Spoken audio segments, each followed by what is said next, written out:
Hello guys, we're in the 2CV again, and in this video what I thought I'd show you is how a manual choke works on this carbureted engine. So I wanted to fully understand how the choke works and what it does, so I researched for this video.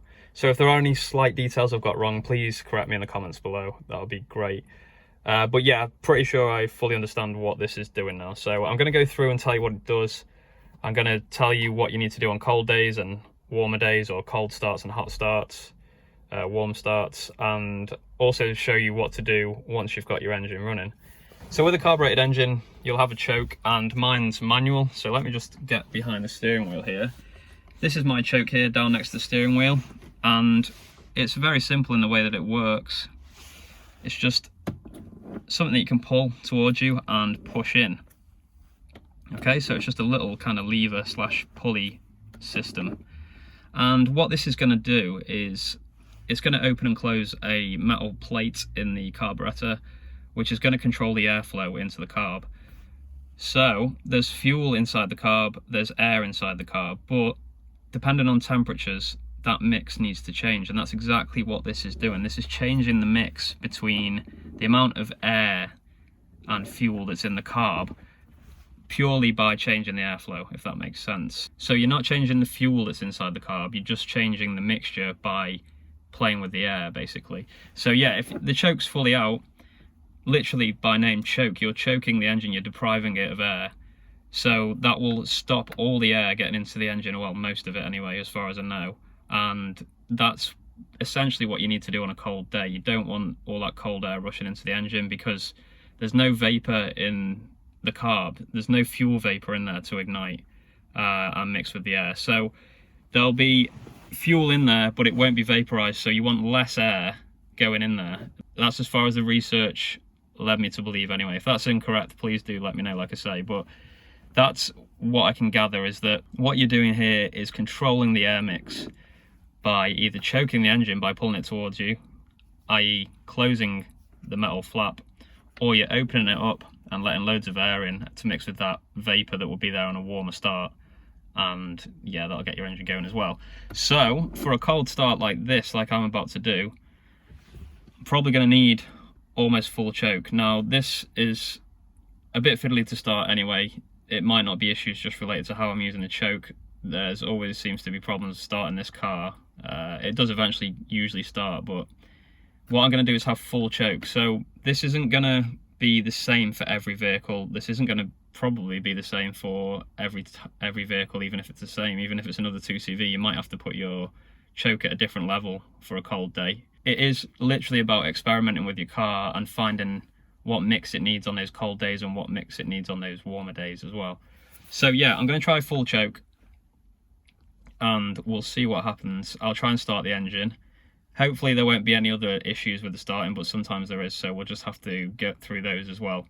And then once the engine starts, what will happen is it will get warmer, the revs will pick up, and then that's when you need to start introducing some of the air into the mix so that it can run less rich on fuel and have a nicer mix for it to just drive generally. So yeah, the choke isn't something that you put on and just leave on. It's something you use to start the engine, and then basically by the time you want to be driving it, this shouldn't really be on. Or you can drive it for a little bit with it on, wait for the engine to turn up, and then just pop it in. I think, to be honest, I recommend that you let your engine warm up for at least 3, 4, 5 minutes. Just especially with older vehicles, it's best to get them warm before you start using them properly. That's my advice. So yeah, let your engine warm up for a bit, and then if you can release the choke and then run your car, that's perfect. But yeah, like I say, you can drive with the choke still in a little bit and then just put the choke in as you're driving if you need to. So let's give this a try. I've got my choke fully out and we'll try and start the engine and see what happens. Okay, she's primed and ready to go.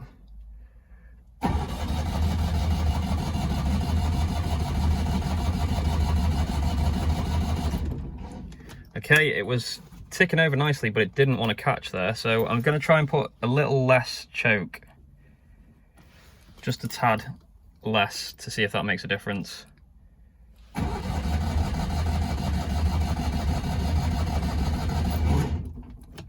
No, still not. So maybe there is just too much choke. Let's try halfway.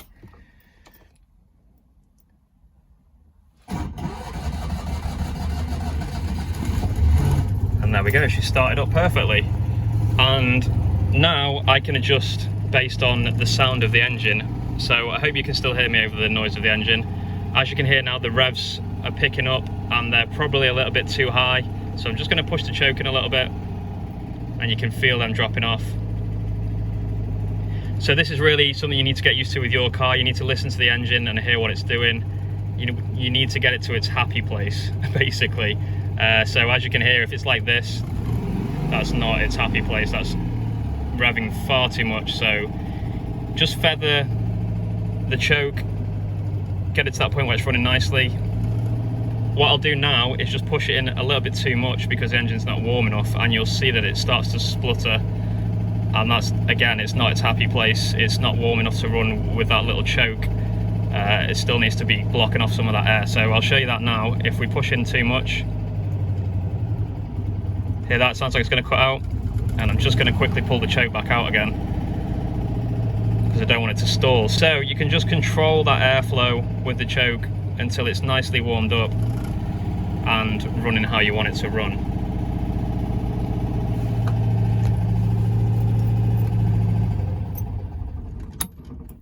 And that is essentially that, guys. I just wanted to show you that. So if you're new to a choked car, or a car that's got a carburetor and a choke on it, hopefully this was useful for you.